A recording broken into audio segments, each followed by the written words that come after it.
네, 안녕하세요. 국민총회국 정책연구소장 이지훈입니다. 좌장을 맡았습니다. 제가 지금 마스크를 꼈는데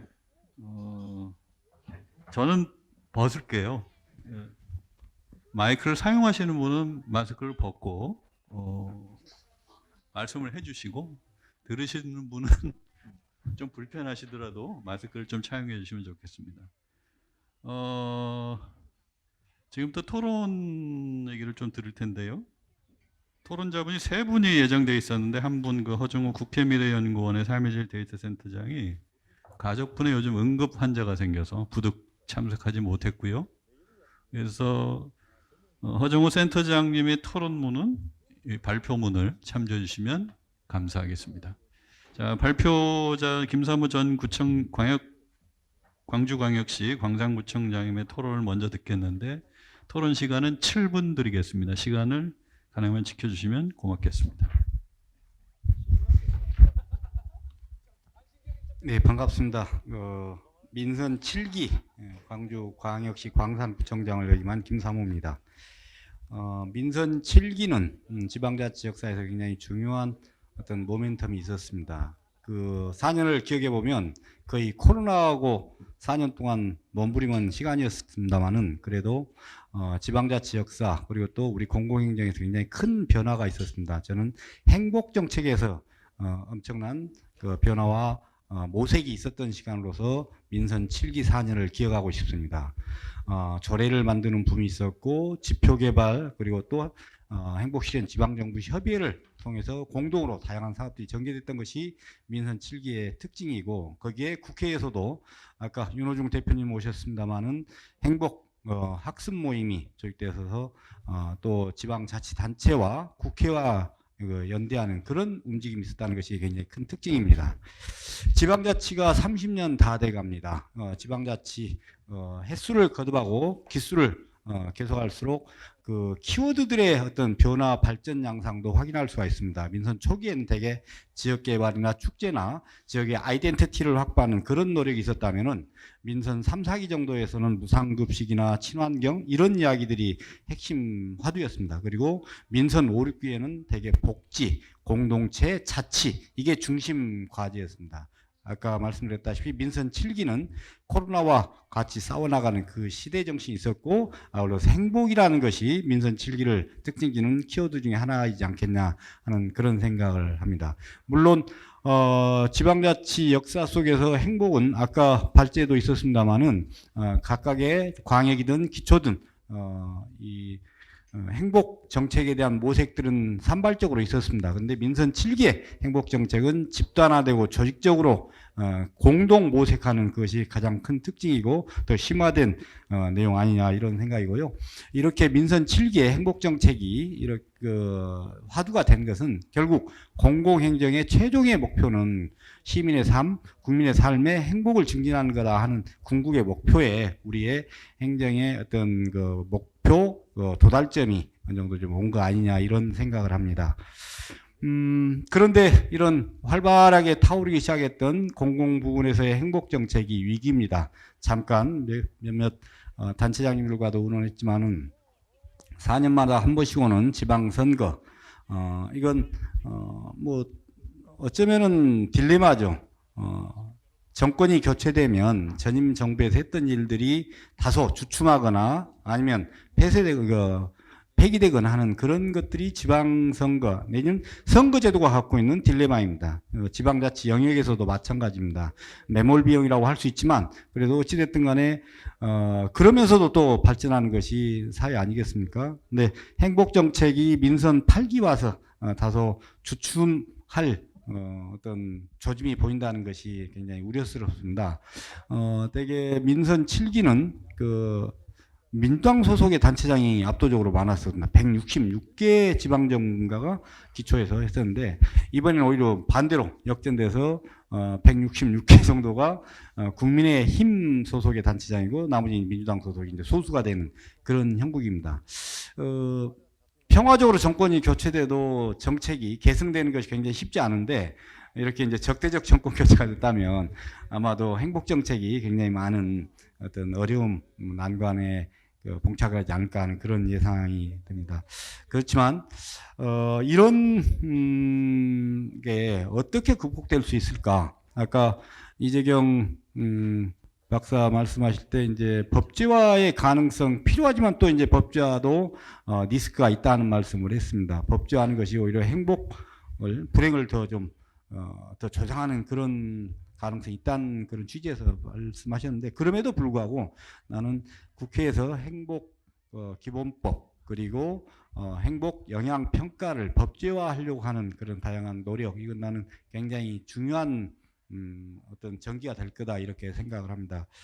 그런 내 어떤 그 희망을 좀 갖고 우리 이 지방정부와 국회 간에 연대하고 같이 계속 국민 행복을 증진시키기 위한 행복정책에 대한 논의가 더 좀 계속되기를 희망하면서 제 이야기는 이 정도 듣는데요.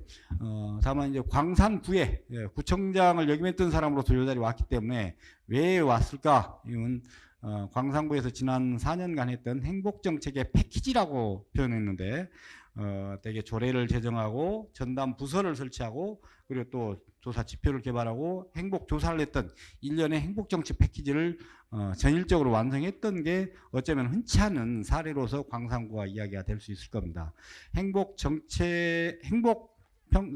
조사도 2020년, 21년, 22년 올해까지 내리 3년간 굉장히 큰 샘플을 가지고서 조사를 해봤고, 그 참고 자료는 그 뒤에 뒀습니다. 앞에 행복 지표는 공동으로 개발했던 일인데요. 대개 사람, 공동체, 환경 3대 영역에 12개 분야 그리고 100개 지표를 해서 3년간 조사를 했고요. 그리고 3년간 조사한 결과는 또 책자로 보면 81쪽에 있습니다. 2020년, 21년, 22년. 근데 공교롭게도 다소 행복도가 증진되는 결과가 나왔어요. 물론 행복 정책을 투입해서 했다고 볼 수는 없습니다. 시간적으로 또 어떤 그 다양한 사회 현상 속에서 이런 게 도출됐겠지만, 광산구에서는 이런 조사 결과를 토대로 행복도에 못 미친다고 생각되는 지역, 계층, 또 분야 이런 부분에 정책을 좀 투입하려고 하는 그런 노력들은 한번 해봤습니다. 유의미한 어떤 정책으로 여러분들한테 소개할 만한 건 많지는 않지만 한 가지 정도를 말씀드린다 본다면은 광산구에는 42만 인구인데 신도시다 보니까는 미술관이 하나가 없습니다. 박물관이 하나도 없습니다. 그래서 이 행복 조사하면서 객관 지표상에서 이 박물관, 미술관이 없다는 것이 굉장히 낮은 점수를 좀 초래합니다. 그래서 좀 조치했던 것도 코로나 시기에 맞았는데 별밤 미술관이라고 조그만한 미술관을 공원에 만들고 밤에만 열었습니다. 지금 1년 반 정도 운영되고 있고 5개 공원에 그림들이 전시되는데 굉장히 좋습니다. 이건 이제 객관지표상에는 못 들어갈 겁니다. 그럼에도 불구하고 조사 결과를 반영하면서 좀 조치했던 그런 것들도 있었다 하는 것까지 말씀드리면서 책에 있는 내용들 좀 보시면 좀 몇 가지 정책을 하신 분들이나 또 행정을 담당하신 분들한테는 좀 호기심을 유발할 겁니다. 좀 더 자세한 내용을 좀 찾아보시려면은 광산구청에 지금 행복정책관실이 있습니다. 거기를 통해서 자세한 자료를 요청해서 좀 받아볼 수도 있겠습니다. 이상 제 발표를 마치겠습니다. 감사합니다. 네, 고맙습니다. 아까 김 국장님께서 공교롭다는 표현을 쓰는데 공교로운 게 아니고 그동안 짧은 기간이지만 그 4년 동안 우리 김상훈 구청장님께서 어떤 구청장님, 어떤 시장 군수님들보다 앞장서서 행복정책 패키지라고 표현했거든요. 저희들이 4년 전에 행복실현 지방정부 앱을 구성하면서 행복정책을 제대로 펼치려면 7가지 패키지가 필요하다 이렇게 제시를 한 적이 있었습니다. 첫째가 행복 지표를 개발하고, 두 번째가 그에 따른 행복도 조사를 정기적으로 실시하고, 행복 조례를 제정하고, 세 번째로, 네 번째로는 시민들이 참여하는 행복위원회를 구성해야 되고, 그 다음 또 하나는 뭐였죠? 전담 조직 이걸 제대로 추진하려면 전담 조직이 필요하다 해서 했는데 유일하게 구청장 직속으로 행복정책관을 사무관을 둔 유일한 구청장님이시고요. 그에 따라서 행복 기본계획을 구성하고 행복 영향평가까지 시도한 그런 구청장이십니다. 그래서 우리 김상훈 구청장님이 다시 안 나오신다 그랬을 때 제가 가장 섭섭해한 사람 중에 광산 구민보다도 섭섭해한 사람 중에 한 명입니다. 그래서 하여튼 이 오늘 토론자로 모신 이유는 이 행복 정책 7가지 패키지를 전부 경험하신 분으로서 제가 초대한 부분이고요. 시간을 너무 적게 들여서 말씀을 제대로 못 든 걸 아쉽게 생각합니다. 따로 모셔서 강의를 들으시면 좋겠습니다. 두 번째로 최영준 교수님 토론 7 부탁드립니다. 네, 네, 안녕하십니까. 랩 2050 이사를 맡고 있고요. 그리고 연세대학교 행정학과 교수 최영준이라고 합니다. 오늘은 사실은 랩 2050 이사의 자격으로 이 자리에 왔고요. 저희가 이제 공동 주관 기관 중에 하나인데 아마 가장 낯선 이름이 저 끝에 보이실 텐데요. 저희는 민간 싱탱크이고 그리고 2050년 더 좋은 사회를 맞이하기 위해서 어떤 정책을 준비해야 할까를 준비하고 있는 우리 사회에 굉장히 각 분야에 굉장히 뛰어나신 우리 연구자들이 함께하고 있는 그런 싱탱크입니다. 그래서 혹시라도 행복 지표는 저희한테 안 물어보셔도 되는데요. 그 지표를 실현하기 위한 정책이 무엇을 하면 될지가 궁금하시다면 저희 랩 2050을 찾아주시면 저희가 함께 상의하고 또 논의 드리도록 하겠습니다.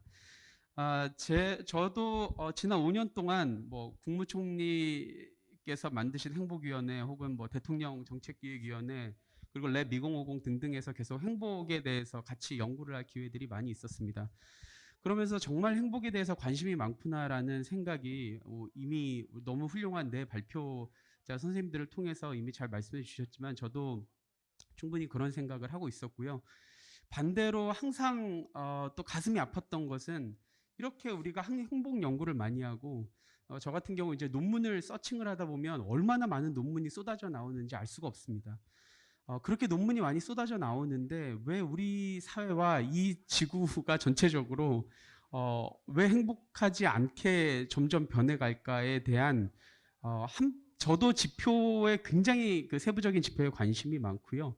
그리고 그 지표의 구체적인 부분에 대한 뭐 논의라든지 연구도 했습니다만 또 반대로 행복이라는 말이 점점 공허해지고 있는가라고 하는 그런 두려움을 동시에 갖고 있기도 합니다. 저 같은 경우는 특히 사회정책을 연구하는 연구자로서 제가 그 보고 있는 지난 한 20년 동안 공부했던 대부분의 핵심 지표들이 우리 사회에서 별로 좋아진 지표가 별로 없습니다. 아마 제가 부족한 연구자이기 때문이기도 한 것 같고요. 뭐 출산율, 자살률, 빈곤율, 뭐 자영업자 관련된 지표들, 비정규직, 그리고 뭐 젠더, 우리 성별 임금 격차, 뭐 일가족 양립, 아니면 건강에 대한 주관적 인식. 최근에는 우리 김성하 선생님께서 많이 연구하시는 고립이나 뭐 우울증, 2020년 우울증이 또 우리나라가 OECD에서 1등이었고요. 가장 안 좋았고요. 그리고 사회적 지지 체계 등등이 OECD 지표를 보시면 한국 찾기가 매우 쉽습니다. 맨 오른쪽 혹은 맨 왼쪽을 보시면 한국이 항상 거기에 있습니다. 왜 20년 동안 우리는 이렇게 많은 노력을 기울여져 왔는데 왜 이것들을 풀어내고 있지 못하는가? 그것들이 행복에 미치는 영향은 어떻게 보면 많은 엄청난 연구를 하지 않아도 행복에 직접적인 영향을 미친다는 걸 너무나 쉽게 알 수 있는 지표임에도 불구하고 우리가 그 지표들을 꾸준히 생산해 왔음에도 불구하고 왜 그 지표를 보는데도 우리는 이렇게 마음이 무디고 그런 지표들 하나 그 맨 OECD 맨 끝에서 조금 앞으로 이렇게 이동시키지를 못하고 있는 것인가 라고 하는 질문을 사실은 저는 지난 5년 동안 행복 연구를 해오면서 가지고 있었습니다.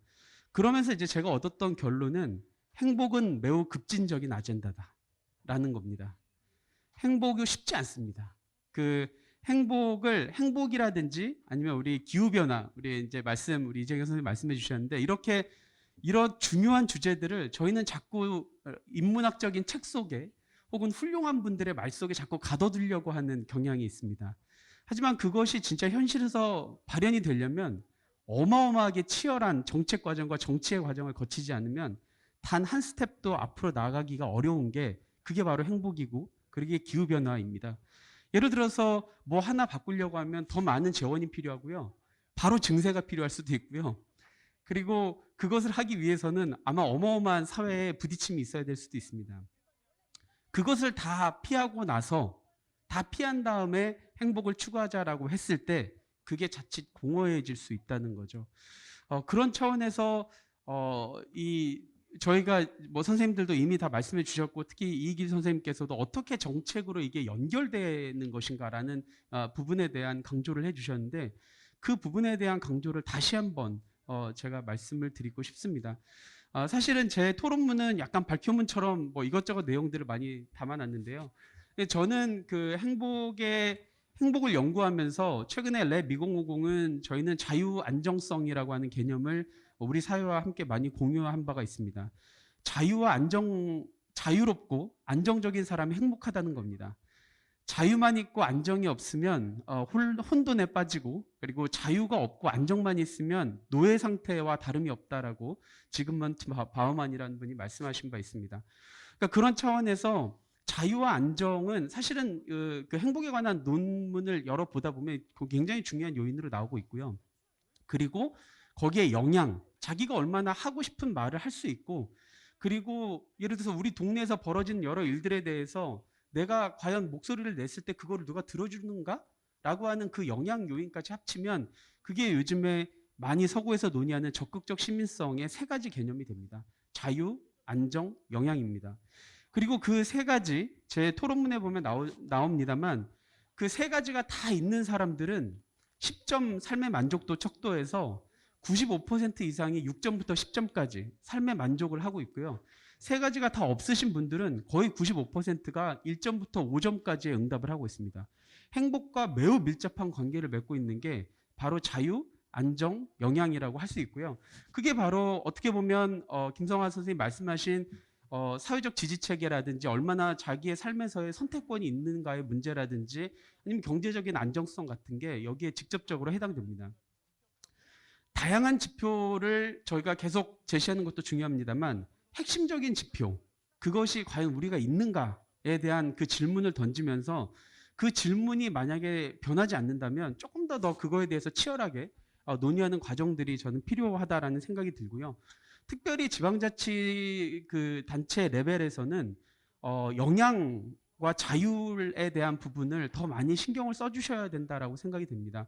말씀드렸듯이 2020년도 대한민국이 우울 지표가 가장 높고 사회적 지지망이 가장 낮은 것으로 계속 OECD에서 보고가 되고 있는데 사람들이 외로울 때 어마어마한 사회적 비용이 사실은 듭니다. 그리고 그것이 다양한 더 안 좋은 여파로 이어지고 있는데 그것에 대해서 눈에 보이지 않는다는 이유로 너무나 무심하게 지금 저희가 지나치고 있거든요. 근데 그런 부분들은 지방자치단체가 직접 할 수도 있습니다만 저는 사실은 저는 행정학과에 있어서 전 큰 정부를 굉장히 좋아합니다만 작지만 저 꼭대기에 있는 피라미드 꼭대기의 작은 삼각형이 아니라 이 피라미드의 제일 밑바닥에 있는 큰데 두툼하고 이 위에 개인과 사회를 마음껏 받쳐줄 수 있는 든든한 정부가 필요할 때입니다.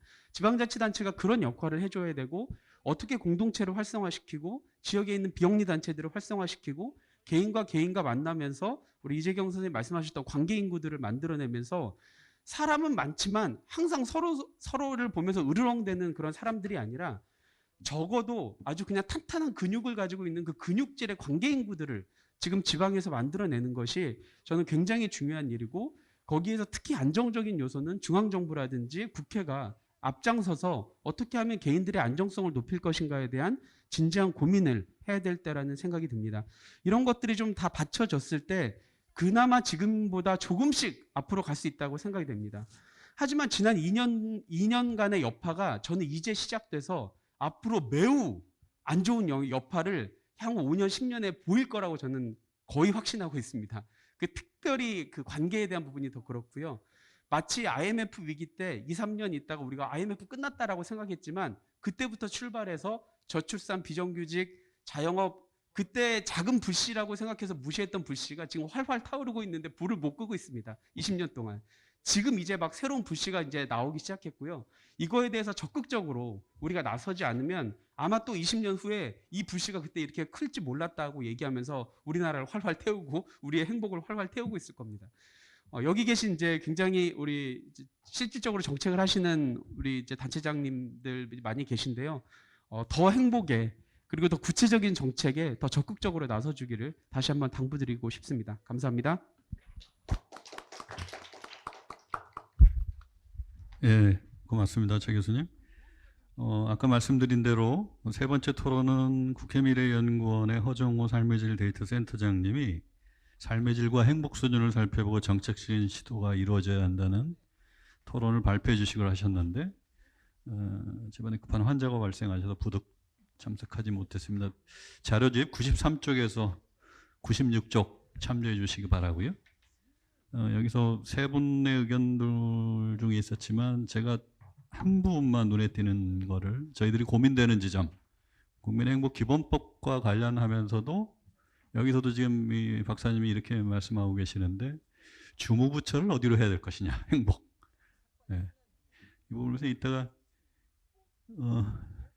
이길 과장님이 한번 생각하시는 거 함께 말씀해 주셨으면 좋겠고요. 지금까지 두 분의 토론을 잘 들었습니다. 주제법하신 분들의 크로스 토론은 나중에 듣기로 하고요. 여기 지금 앉아 계신 우리 최대호 시장님, 뭐 한 말씀 하실 부분이 있으실 것 같은데요. 마이크 좀 갖다 주시죠. 우리 시장 군수님이 끝까지 참석하시는 게 굉장히 드문 일인데 우리 저 김주수 군수님도 아직까지 계십니다. 네.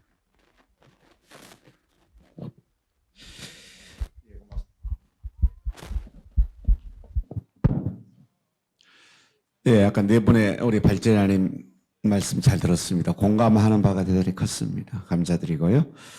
또 우리 김선호 광산구청장님 정말 마음이 짠했습니다. 같은 저도 산전수전 겪었거든요. 민선 5기 시장, 민선 6기에 아쉬운 실패, 7기, 8기 시장하고 있습니다만은 예, 아무리 잘한 정책이라도 또 의지와 철학을 가지고 준비했던 정책이라도 또 시장 군수구청에 바뀌게 되면은 그 정책이 지우개 급급하는 이런 모습이 너무 안타깝기도 하고 이게 우리 지방정부의 현실이 아니라 생각 들어서 아까 잠깐 얘기했습니다. 법제화시킬 필요가 있지 않을까 생각을 좀 저도 같은 생각을 해봤고요.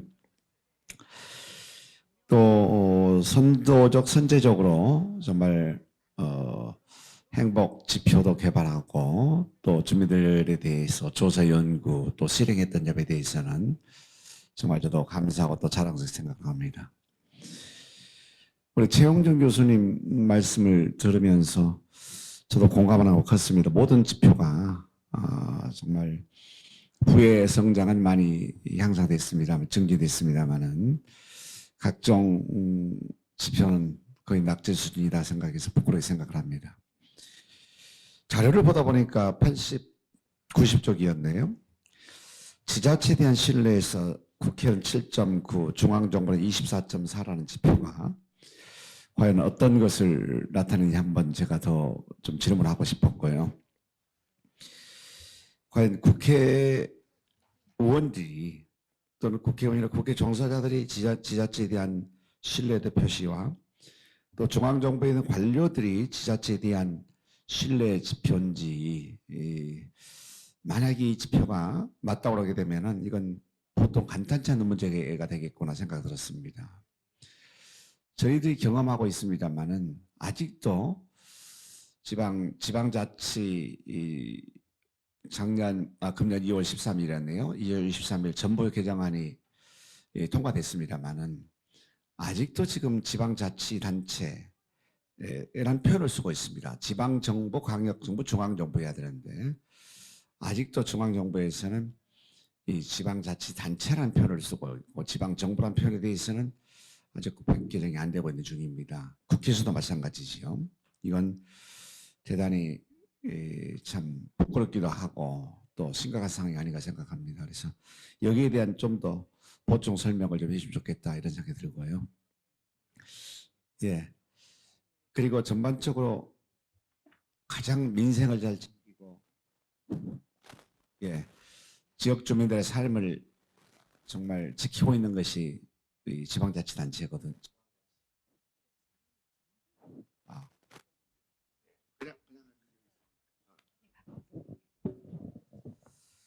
그래서 예. 그럼에도 불구하고 제대로 평가는 인정받지 못한 점에 대해서는 대단히 서글프기도 합니다. 네, 고맙습니다. 이상 마치겠습니다.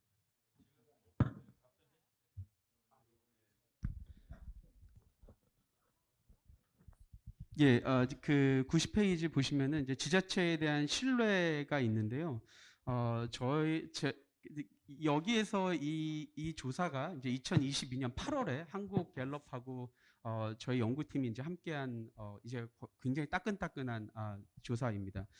이것을 했을 때 저희의 처음에 어떤 가정은 지자체에 대한 신뢰가 오히려 중앙정부라든지 이쪽보다 좀 낮을 거라고 생각을 좀 했었었는데 실제로는 지자체에 대한 신뢰가 중앙정부보다 뭐 큰 차이는 나지 않습니다만 떨어지지 않았다는 점 그리고 국회에 비해서 이제 꽤 높이 나왔다는 점을 저희가 볼 수 있었고 그리고 그 이제 말씀 안 주셨습니다만 이제 91페이지의 옆에 밑에 그 표를 보시면 주민들이 별로 그 지역 문제에 적극적으로 참여할 의사가 별로 없지 않는가. 왜냐하면 이제 다양한 어떤 노력에도 불구하고 지역 차원에서의 주민 참여가 생각보다 좀 활발하지 않았다는 좀 느낌이 들어서 사실 그런 부분을 좀 조사를 해보고 싶었는데 놀랍게도 지역에 있는 주민분들께서는 지역에서 어떤 문제가 있다면 다양한 문제에서 본인들이 적극적으로 나서서 참여해서 한번 본인의 목소리를 내보고 싶다, 영향력을 내보고 싶다라고 하는 주민들이 이슈에 따라서 이제 10명 중에 6명 혹은 7명, 때론 8명 가까이도 이렇게 응답을 했습니다. 그러니까 이런 것들이 보여주는 것은 물론 아직 이제 전반적으로 그 지자체라든지 지방 정부로 나중에 이제 바뀌어야 되겠습니다만 아직까지는 지자체라든지 아니면 중앙 정부에 대한 신뢰도는 좀 낮습니다만 여기를 지역을 중심으로 무언가 할 수 있는 여러 가지 일들 그리고 주민들의 의지 거기에서 어떻게 하면 더 적당한 그런 공간들을 마련해 줄 수 있을까 이런 것에 대한 고민들을 좀 보여주는 통계라고 네. 보시면 감사하겠습니다. 최 시장님 여기 보면 90쪽에 3+4 그거 보면 중앙정부랑 거의 비슷하거나 오히려 높다 이런 데이터로 나온 것이죠. 예예 예예 예예예예예예 네네 네네 예예 김재수 군수님 한 말씀 군수님 하실 말씀이 많으실 것 같은데. 예. 이제 제가 그 지표도 개발해보고 조사도 이렇게 했었는데 그게 이제 예산과 이제 정책으로 바로 연결시키지 못한 그런 이제 분야는 이제 조금은 우리가 앞으로 뭐 남은 기간 동안에 해야 되는 그런 문제 같습니다. 그래서 이제 뭐 저희들은 작은 그런 군이기 때문에 의회나 이게 다 같이 이렇게 협력을 해 나가는데 그건 제가 조금 더 적극적으로 해야 되는 문제 같고요. 이제 주민자치하면서 저희들이 18개 읍면인데 이제 전체 우리가 처음에는 2개 큰데 이제 읍하고 해보다가 지금은 내가 한번 실험을 하더라도 다 해서 시행착오를 해보자고 해서 이제 18개 읍면하고 마을 단위에는 뭐 한 40개 여기에 지금 이제 우리가 400개 마을 중에서 해보는데 그동안에 저도 중앙지원부 있으면서 너무 이렇게 평균적인 측면에서 또 지방이라는 그런 개념을 별로 이렇게 안 하고 이렇게 하다가 보니까 거의 지방에서는 이게 지방의 문제 또 뭐죠 그 마을의 문제나 읍면의 문제는 자기들이 이렇게 이제 올리고 대책하고 그럼 저희들 필요한 거는 예산을 지원한다든가 뭐 지방 정부 차원에서 제도를 해야 되는데 그런 게 계속 전부 다 이제 마을은 읍면 구내 또 읍면은 구내만 의존하는 이런 이제 체제가 그걸 바꾸는데 저는 올해는 시간이 걸리지 않나 생각을 하면서도 참 힘들고 답답한 그런 과정을 보입니다. 뭐 중앙정부는 그런 관심 없으니까 뭐 지방자치법도 이제 정말 다 반영되지 않아서 이제 그런 점에서 우리가 앞으로 지속 가능하게 지역이 발전하기 위해서는 그런 분야가 좀 중심이 되고 또 정착이 되면 훨씬 더 왜냐면은 뭐 공무원이나 그 국회의원이나 뭐 시장 군수나 다 임기 되면 나가고 하는데 그 이런 정책들이 이제 정착되고 가려면은 그 사람들 중심으로 가야 되는데 제가 보기에 조금은 그런 점이 안타깝지만 또 그걸 또 이제 뭐 힘들지만 만들어 가야 되는 그런 문제 같은데 또 장애 입장에서 바뀌고 하면 또 아까 우리 광상구청 말씀하신 같이 그런 또 아쉬운 문제 있다는 걸 하면서 좀 인내를 가지고 해야 되지 않나 하는 그런 생각을 합니다. 네, 고맙습니다. 예, 감사합니다.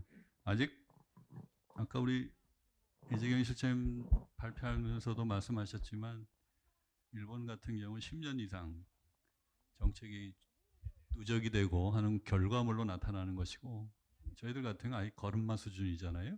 이제 시작한 것만 불과한데 당장 결과는 나올 수는 없을 거라고 봅니다만 이 시도 자체가 굉장히 소중한 게 아닌가 그렇게 생각을 합니다. 박진도 이사장님, 예. 나중에 하시겠어요? 시킨 대로 그냥 예. 예, 저도 사실 일을 하면서 그 고민이 참 많은데 그 가장 큰 고민이 뭐냐면은 이런 것 같아요. 그러니까 이게 그 아까 우리 그 이길 박사님 말씀대로 이게 너무 서사적이고 그걸 뒷받침할 이론이 부족하지 않나. 그건 맞는 얘기인 것 같아요. 그건 뭐 우리나라뿐만 아니고 전 세계적으로 행복 경제학이라고 할까. 저도 경제학 전공했습니다만은 아직까지 이제 불과 뭐 따져보면 1, 20년밖에 안 되는 정도의 짧은 역사를 가지고 있기 때문에 그건 더 열심히 해야 되겠다 싶은 생각이 드는데 그거 말고 그 이런 생각이 들어요. 아까 제가 부탄 얘기를 왜 했느냐 하면은 결국은 그 우리가 옛날에 보면은 이 사회나 국가가 책임지지 않았지만 가족 제도가 책임을 졌잖아요. 그 어려운 일이 있을 때 누군가 이렇게 도와주고 이렇게 됐는데 우리가 성장을 하면서 가족 관계도 무너지고 이웃 간의 관계도 무너지고 완전히 개인만 남다 보니까 어떤 일이 벌어지냐면 제가 그런 질문을 합니다만은 예를 들면은 그 독일에서 메르켈이 140만 명의 난민을 받아들였는데 과연 우리나라에서 그런 정책을 하겠다고 했을 때 얼마나 많은 국민들이 지지하겠는가. 저는 아마 그런 정책 얘기도 못 꺼낼 거라 생각해요. 우리 한국 사회 지금 분위기를 봐서는 완전히 개인만 남아있는 구조거든요. 그래서 어쨌든 이렇게 가가지고 지속 가능하지 않다. 그러니까 지금은 다시 그렇다고 가족이 이걸 보살필 수도 없고 어쨌든 국가가 전 지방정부가 보살펴야 되는데 지난 코로나 전국에서 우리가 보면은 결국은 아무도 보살피지 않았잖아요. 다 그냥 내평균 자영업자도 그렇고 이렇게 길건 한 것은 뭐냐면 검사는 국가가 열심히 했지만은 그 뒷책임은 지지 않은 거예요. 그 사람들의 경제적인 어려움에 처했을 때 어떻게 할 거냐. 그래서 어떻게든지 그 지자체도 마찬가지고 국가도 마찬가지고 국민이 어려움에 처했을 때에 어떻게든지 우리가 누군가가 책임져 준다 하는 이런 걸 빨리 만들지 않으면은 사실 좀 어렵겠다 이런 생각이 듭니다. 그래서 지자체 같은 경우 특히 개발 뭐 이런 거 뭐 백날 해봐야 사실 실제로 주민들한테 얼마나 도움이 되는지 모르겠어요. 그런데 정말로 주민들이 필요로 하는 것을 안 하거든. 이제 그런 측면에서 본다고 한다면은 그런 거 하면 좋겠고 국가도 마찬가지로 분들을 하면 좋겠다는 생각이 듭니다. 예, 고맙습니다. 예, 감사합니다. 플로우에 계신 여러 공직자분들 계신 것 같은데요. 뭐 질의사항이나 토론하실 내용 있으면 손 들어주시겠어요? 없으십니까? 네, 감사합니다. 그러면 지금까지 주제 발표와 토론 내용 과정에서 주제 발표해 주신 네 분의 선생님 잠깐 코멘트 듣고 마치도록 하겠습니다. 제가 좌장이나 사회를 보면서 가능하면 얘기를 안 하는 편인데 이 토론회만큼은 제가 좀 질문 형식으로 마지막 답변을 좀 듣고자 합니다. 저는 사실은 이 행복지표나 삶의 질 지표, BLI 지표 등 가장 선도적으로 한 OECD 국가가 영국으로 알고 있어요. 영국의 통계청의 역할이 굉장히 막중하고 권한도 센 걸로 알고 있는데 지금 대한민국 통계청에서 이 삶의 질표, 행복 지표가 가장 전문가시고 실제로 박사님이시잖아요. 그죠? 근데 지금 지방에 내려가 계신데 저희들이 행복 기본법을 만들면서 여러 부처가 들어와야 되는데 이 주무장관 누구를 해야 될 것인지 이게 참 고민이 많아요. 재경부 장관이 해야 된다 저는 생각은 하고 있지만 물론 통계청도 반드시 들어가야 되고요. 근데 우리 이길 박사님께서는 어떻게 생각하고 계시는지. 또 하나는 그동안 이 행복 정책에 대해서 이명박 정부 시절 아까 우리 박진도 이사장님도 말씀하셨지만 이명박 정부 시절에 하겠다 그랬고 또 행복 정책을 가장 선도적으로 실천하고 있는 지도자로 세계 행복 보고서에 이름까지 올리셨던 분이 바로 예, 우리 박 대통령이십니다. 근데 왜 했다가 안 했을까요? 예, 하겠다. 그 이유가 아까 우리 양 교수님이신가요? 최 교수님이 말씀하신 것처럼 해보니까 이게 너무 급진적이어서 엄마 뜨거워서 그만둔 것인지 처음엔 좋은 거다 해서 시도했다가 직접 그 정부 현장에 계셨던 공직자분의 하나로서 그 부분도 좀 말씀해 주셨으면 에피소드 형식으로 말씀해 주시면 고맙겠습니다. 예, 제가 두 가지 질문을 받았는데 하나는 이 만일 행복정책 기본법이 만들어진다면 주무부처를 어떻게 해야 되느냐. 그런데 제가 두 가지를 말씀을 드리면 첫 번째는 제가 보기에는 한국 정부는 우리의 삶의 질의 영역, 주택, 교통, 안전 이런 영역에 있어서는 굉장히 능숙한 정부입니다. 굉장히 잘해요. 세계적으로 봐도. 근데 한국이 지금 처해 있는 어려움은 어떤 거냐면 단위 생활 영역이 아니라 크로스 커팅 이슈. 여러 영역에 다 걸쳐 있는 이슈들. 안전이나 사회 통합 이런 베타형 정부라고 그러는데 이 베타형 정부에서 아직까지는 제가 보기에는 여러 가지 문제를 노정하고 있습니다. 그래서 이제는 그런 도로를 더 잘 짓고 집을 더 잘 건설하고 말하면 교도소를 더 잘 운영하고 이런 것들에 있어서는 세계적으로 일정한 정도의 수준에 와 있습니다. 근데 그런 불평등을 해소하고 사회 통합을 강화하고 안전을 지키고 지속 가능한 발전을 하고 이런 이슈에서는 아직까지 많은 한계를 보이고 그 중에 하나도 행복도 그런 이슈입니다. 이게 이제 크로스 커팅 이슈, 여러 삶의 영역에 다 걸쳐 있는 이슈들. 그런 예를 들어서 환경 지표 같은 경우도 1990년대 이게 환경 이슈가 강하게 등장했을 때도 처음에는 총리실에서 하다가 그다음에 환경부로 가버리면 이게 완전히 일이 안 됩니다. 그런 경험이 있을 거예요. 그다음에 두 번째는 그런 똑같은 경험이 있었던 거죠. 그다음에 두 번째는 삶의 질 지표 이걸 국정 운영 과제로 운영하고 있던 이런저런 정부들이 있었는데 그걸 논의하는 과정에서 보면 사회부처와 경제부처가 갈등을 합니다.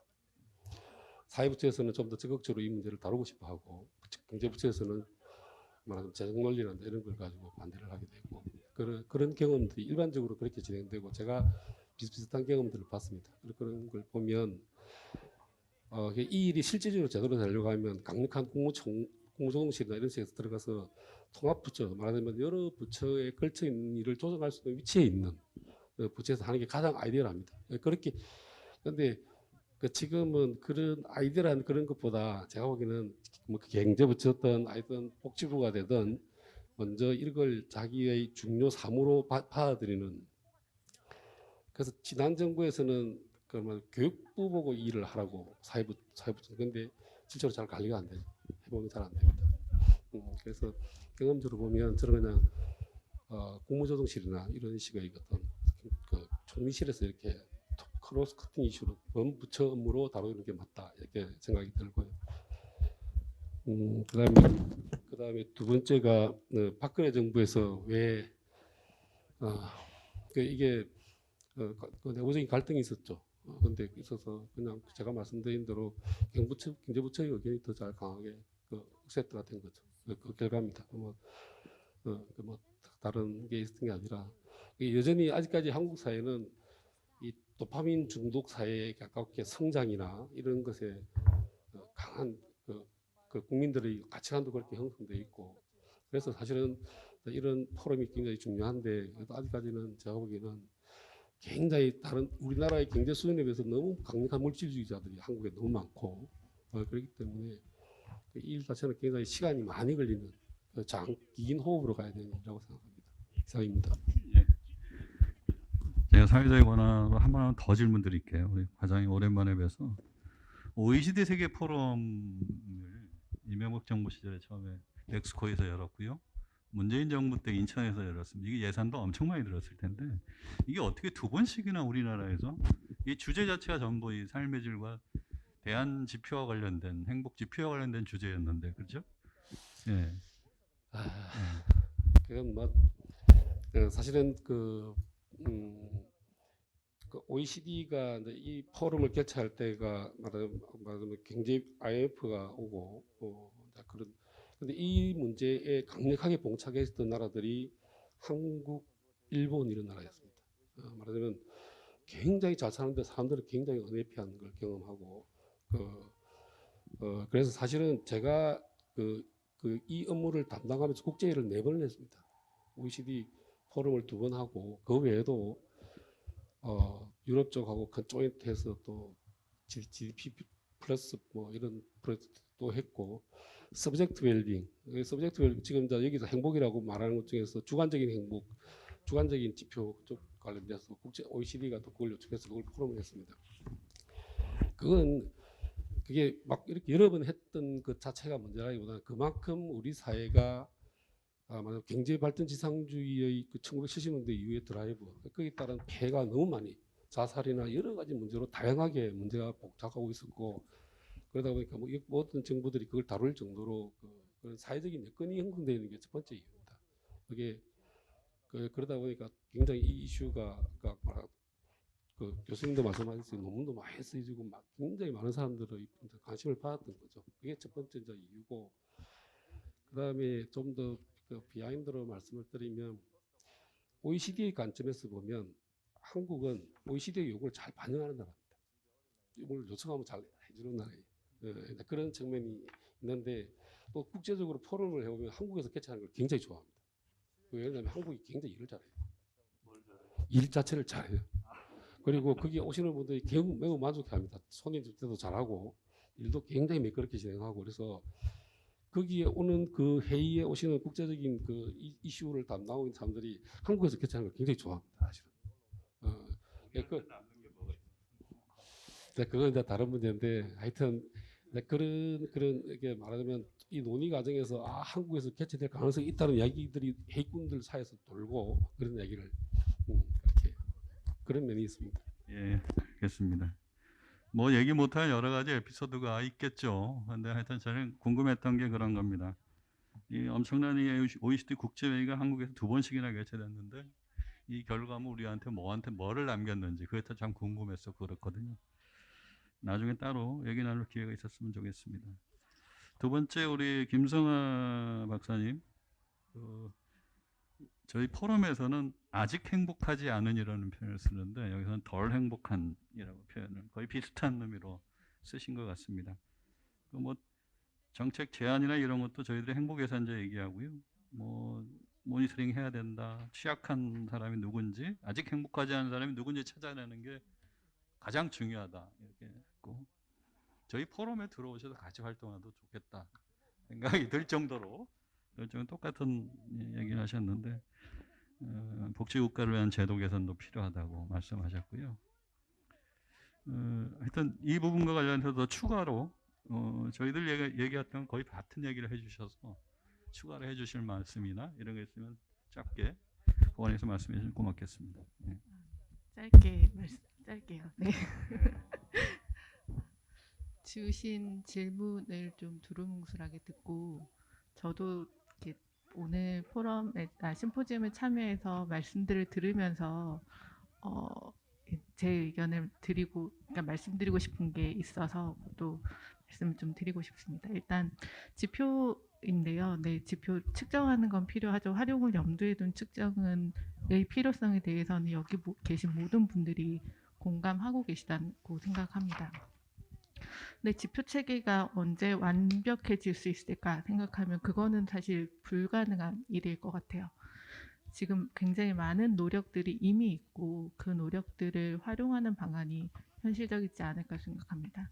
사실 지표 체계를 만들어서 그걸 활용을 한다고 해도 시간이 이제 흐르면 아직이라는 표현을 쓰신다고 하셨는데, 네. 시간이 흐르면 또 중요한 지표는 달라지기 마련입니다. 아까 제가 건강 문제의 영향을 보여드렸는데 하다못해 뭐 30년 전만 하더라도 건강 문제가 있었을 때 행복이 낮아지는 수준은 훨씬 더 컸을 겁니다.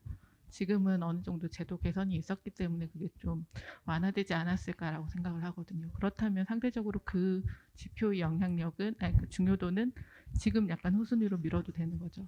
지금 이 시점에 중요한 지표들과 5년 후에 중요한 지표들, 10년 후에 중요한 지표들은 달라질 거기 때문에 지금 저희가 주목해야 될 지표를 모은 지표 체계를 중심으로 측정을 하고 활용을 하면서 계속 지표 체계를 보완해 가는 것이 바람직한 접근일 것 같고요. 두 번째는 지표의 구체성 부분을 말씀드리고 싶은데, 아까 이재경 실장님께서 혼밥과 1인 가구 이야기하셔서 굉장히 흥미롭게 들었습니다. 네. 굉장히 궁금하거든요. 혼밥하면 사람들이 행복할까, 행복하지 않을까. 근데 그거는 저희 궁금함에 대한 거인 것 같고요. 자칫 잘못해서 굉장히 구체적인 사람들의 일상적인 모습까지 측정을 하게 된다면 그건 획일화된 생활 양식을 강요하게 되는 일이 있지 않을까라는 생각이 듭니다. 최영준 교수님 토론에서 안정적인 기반에서 사람들이 자유를 누리고 영향력을 행사할 수 있는 그런 부분들에 대해서 강조를 해주셨는데 굉장히 공감했습니다. 그게 저희가 정책화를 이야기할 때 저희가 이렇게 추구해야 되는 수준, 제도 기반의 수준이지 않을까라고 생각을 하면서 지역에서 사람들의 삶이 이루어지기 때문에 특히 더 지방정부의 역할이 중요하고 그렇기 때문에 여기 이 자리의 논의가 굉장히 의미 있을 거라고 생각합니다. 그 행복 연구를 저는 사실 계속 하고 싶은데 언젠가는 이 행복 정책이라고 부르시는 행복 예산제가 저는 실현이 되기를 바라는 입장입니다. 근데 부산에서 이 연구를 계속하는 게 저도 그렇게 쉽진 않아요. 아직 나중에 이야기니까 지금 좀 기다려라는 이야기를 계속 하시거든요. 제가 연구를 제안을 해도. 네. 그래서 저는 사실 기회가 있으면 어떻게든 계속 이 논의에 따라가고 싶은 마음이고요. 네, 그렇습니다. 복지국가의 역할에 대해서는 뭐 지금 고민하고 있는 것들도 있지만 앞으로 논의가 좀 더 발전이 되면 같이 할 수 있는 부분이 있지 않을까라고 기대합니다. 네. 예, 감사합니다. 행복지역계층을 발굴해야 된다 하면서 이미 그 타겟을 설정하셨는데 중장년층 노인과 자영업자도 불행하다, 아직 덜 행복하다고 하셨고 이 부분은 타겟 정책이 나올 수 있을 것 같긴 한데 고립된 삶과 행복이나 고립된 삶에 대한 부분에서는 하여튼 이 부분은 이따가 이재용 박사님 토론 때 같이 듣는 걸로 하고요. 토론해 주셔서 감사합니다. 발표와. 자, 김대영 연구위원님. 지금까지 사실은 우리가 기초자치단체의 행복지표는 저희 행복실현 지방정부가 창립한 이후에 집중적으로 우르르 쏟아졌고요. 그전에는 여기 발표하신 것처럼 광역 단위의 행복지표들이 대부분 조사되고 발표됐지 않습니까? 그럴 수밖에 없었던 게 이게 광역시도 단위에 있었던 지역 연구원이 주도가 돼서 주요 연구과제로 우죽순처럼 하게 됐는데 연구는 다 했어요. 아까 발표하신 대로 연구는 대부분 하셨는데 이걸 정책으로 못한 이유가 도대체 뭐냐? 이게 연구로 끝나버리는 데가 거의 대부분이잖아요. 그렇죠? 아마 기본계획 이거 관련해서 조사하고 한 데가 기본계획까지 간 데가 아마 서울시 정도라고 저는 알고 있고요. 그 외로는 지표 개발한 정도로 거의 끝냈습니다. 제가 궁금한 것이 그럴 바에는 뭐하러 했냐, 그런 거예요, 이게. 예. 그래서 이거를 그런 부분에서 뭐 잠시 얘기는 해주셨지만 이미 개발된 걸 가지고 또 어떻게 활용할 수 있는 방법은 없나? 그럴 거면 여기에 37쪽에 행복이란 무엇인가에 대한 깊이 있는 성찰의 선행이라고 하는데 그 앞에 거 빼고 자치단체장의 마인드가 중요하다 이런 말씀이시겠죠? 그죠? 이걸 우회적으로 돌려서 표현하신 것 같은데 그거 없으면 이건 불가능한 일이라는 그런 말씀이신지 통해서 좀 코멘트를 해주셨으면 고맙겠습니다. 예, 지금 뭐 반복되는 말씀이긴 한데 행복 지표가 시도 연구원 차원에서 그 연구 과제가 이렇게 많이 진행이 되었습니다. 좀 이게 해가 좀 많이 지나기도 했는데 가장 중요한 거는 여러 가지 중요한 요소가 있겠지만 자치단체장의 의지가 중요한 것 같습니다. 그러니까 지표는 개발했지만 시장님께도 말씀하셨지만은 지표를 개발해놓고 이것이 정책화로 어떻게 연결되는지 그렇게 고민하는 노력이 필요할 것 같습니다. 그래서 지금 기초자치단체에서도 어떤 뭐 홈페이지에서도 한번 봤는데요. 지표를 만들고 그것이 이제 주무 담당 그 실과가 있고 그거를 지표를 관리하는 그 지자체도 제가 봤거든요. 그래서 그것이 이제 정책화, 그걸 이제 증진하기 위해서 정책화하려고 하는 그런 노력이 이제 실무부에서도 필요할 것 같고, 저도 아까 주로 이제 일본 사례에 그 구마모토현을 좀 중심으로 시간이 좀 제한되다 보니까 지표를 일일이 설명하는 거는 뭐 가족이나 공동체 이런 것이 중요하다 반복되는 이야기여서 우리한테 시사하는 바가 좀 크다는 생각이 들어서 일본 사례를 들었는데요. 그것도 일본의 구마모토현 그 지사 같은 경우 지금 사선 재임 중에 있는데 일단 사선을 하고 있다는 것이 큰 메리트인 것 같기도 합니다. 왜냐하면 정책의 연속성이 있기 때문에 또 지금까지도 조사가 이루어지고 있는 거고 또 그 자치단체장의 어떤 그 리더십, 그러니까 리더가 중요하잖아요. 어떤 그래야 이제 팔로워들이 그 리더의 영향을 받아서 그 또 행복감의 영향을 받을 거라고 생각을 하는데 이분의 제가 뭐 말씀드리지는 않지만 뭐 이렇게 리더십을 뭐 네 가지로 구분을 해본다고 하면은 뭐 첫 번째는 이제 자기 자신을 컨트롤하시는 셀프 리더십을 얘기할 수 있는데 자기 스스로에 대해서도 이분이 사실은 공부를 굉장히 못해가지고 자기 자서전을 썼는데 뭐 220명 중에 200등 했던 사람인데 하버드 대학으로 유학 가서 박사학위를 받고 온 아주 입지전적인 인물입니다. 그렇게 해서 자기의 어떤 삶을 지역 정책으로 투영한 그런 사례가 됩니다. 그리고 두 번째는 아까도 말씀드렸지만 뭐 자기 월급을 삭감하면서까지도 굉장히 헌신적인 사람이에요. 그러니까 어떤 서번트 정신도 있는 거죠. 두 번째 리더십, 이제 서번트 리더십이라고 볼 수가 있는데 그런 면도 갖추고 있고, 그리고 직원들한테는 자신의 어떤 열심히 일하라고 당부를 하지만 자신의 희생, 자기만큼의 그 희생을 강요하지도 않고 복지도 중요하게 생각하는 아주 현명한 리더이고요. 세 번째는 그 비전을 제시합니다. 리더는 비전 제시자가 되어야 되는데 구마모토 현이 어떻게 가야 할 것인지 그 방향성을 제시하고 비전을 명확하게 제시하고 있다는 그런 리더십을 또 갖추고 있고, 네 번째로 갖춰야 할 그 요소가 이제 인파워링 리더십이거든요. 그러니까 자기 개인이 10사람 몫을 다 하는 것이 아니라 각 사람이 가진 장점을 활용해서 더 그런 승수 효과를 발휘할 수 있는 그런 동기부여할 수 있는 그런 리더십을 또 갖추고 있습니다.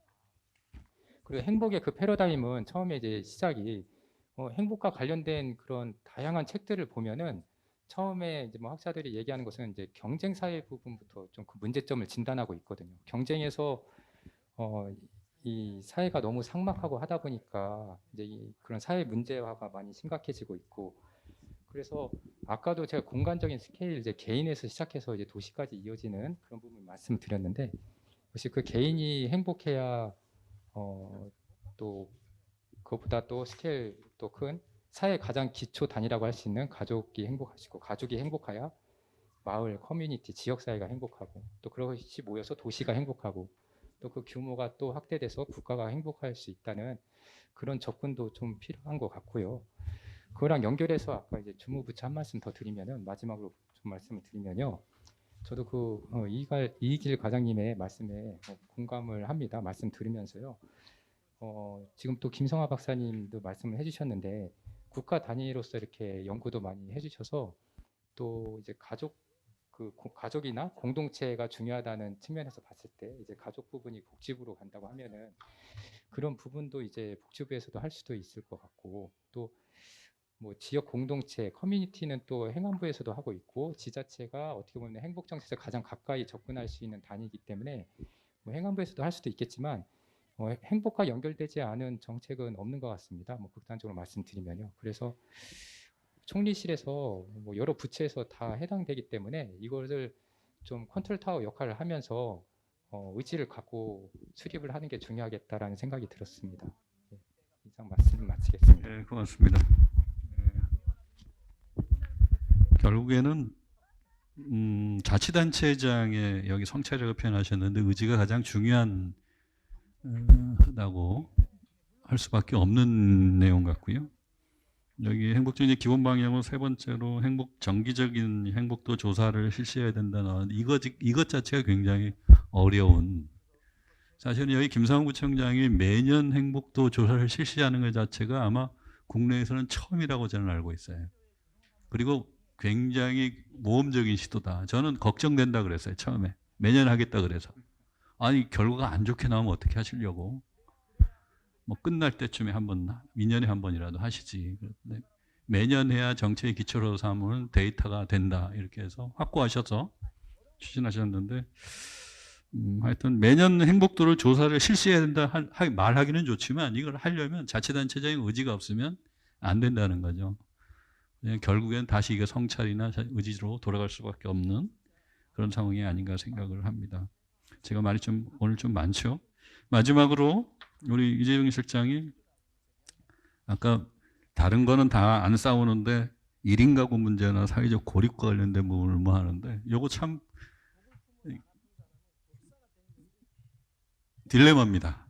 그렇죠? 우리가 행복 공부하다 보면 관계가 중요하고 가족 관계가 가장, 이번에 뭐 하버드대에서 다시 연구 과제가 결과물이 몇십 년 만에 다시 발표된다 그러는데 비슷하게 나올 것 같긴 하거든요.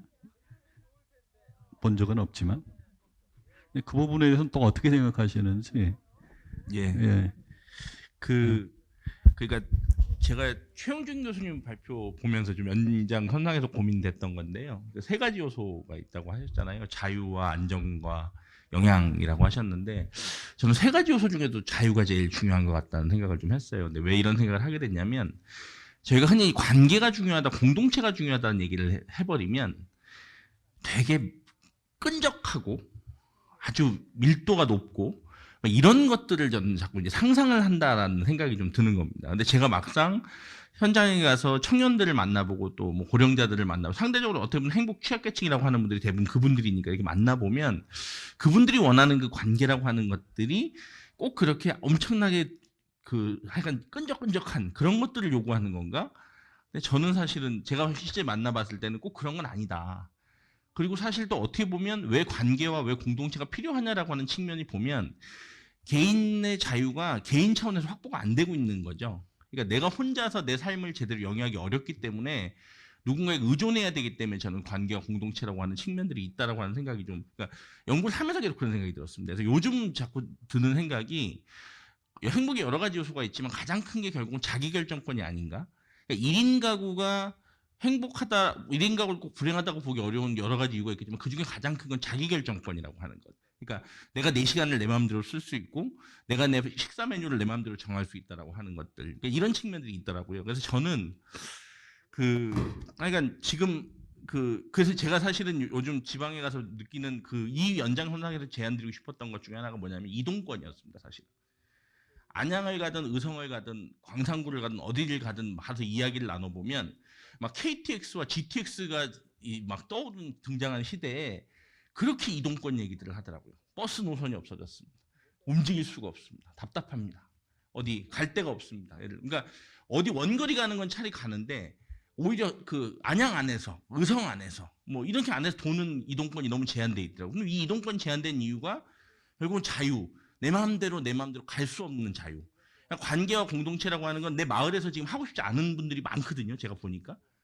좋은 관계만이 아니잖아요. 그러면 사실은 읍내에 나가서 어디 나가서 익명의 관계나 좀 원거리 관계들을 좀 느슨한 관계들을 맺어줘야 되는데 이런 것들을 나갈 수 없으니까. 그러니까 저는 그래서 한편으로는 1인 가구, 고립감, 외로움 이런 것들이 너무 한쪽에 있고 한편에서는 관계, 공동체 이런 게 한쪽 양극단에 있는 그 이분법의 프레임을 좀 깰 필요도 있겠다. 그래서 개인의 자유를 극대화할 수 있는 관계 그것들을 지원해 줄 수 있는 공동체 이런 맥락들로 좀 고민해 봐야 되지 않나? 이런 생각을 좀 하고 있다라고 하는 말씀을 드리겠습니다. 예. 뭐 자유라는 얘기가 많이 나와서 우리 윤석열 대통령께서 참 좋아할 심포지엄이 아닌가 생각을 합니다. 예, 다른 의미겠지만. 근데 분명히 제가 미리 말씀드리지만 이재경 실장님의 이 발언은 아까 본인도 말씀하셨지만 본인이 싱글이기 때문에 다분히 주관적인 그런 게 개입돼 있을 것 같다라는 그걸 염두에 두고 들어주는 게 좋지 않을까 그렇게 생각을 합니다. 이제 우스갯소리 한번 얘기해 봤습니다. 거의 시간이 좀 지났는데요. 마지막으로 우리 아까 잠시 말씀하셨지만 이 심포지엄을 종료하면서 우리 회장님 안 하시겠습니까? 예. 그래도 한 말씀 하셔요. 마무리 발언을.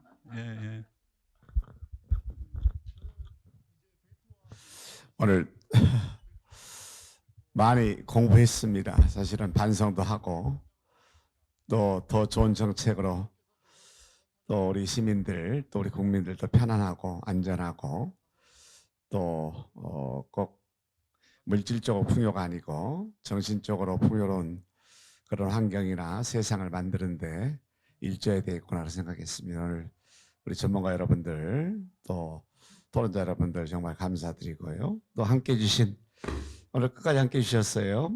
참여해 주신 여러분 모두 감사드립니다. 다 함께 같이 우리 온 대한민국 국민 모두가 더 행복할 때까지 우리가 더 열심히 봉사하고 또 더 많이 헌신하고 또 노력했으면 좋겠습니다. 수고 많으셨습니다. 고맙습니다. 네, 감사합니다. 이것으로 행복실현 지방정부의 창립 4주년 기념 심포지엄을 모두 마치겠고요. 특히 제가 감사하게 생각하는 건 두 분 자치단체장님이 끝까지 참석해 주신 게 이거 굉장히 드문 일입니다. 두 분 우리 최대우 시장님 그리고 김유수 군수님 정말 감사하다는 말씀드리고 오늘 발표하신 네 분의 발표자님 토론해 주신 두 분 선생님 대단히 수고하셨고 감사의 말씀드립니다. 끝까지 참석해 주신 플로우 계신 선생님들 감사합니다. 수고하셨습니다. 네.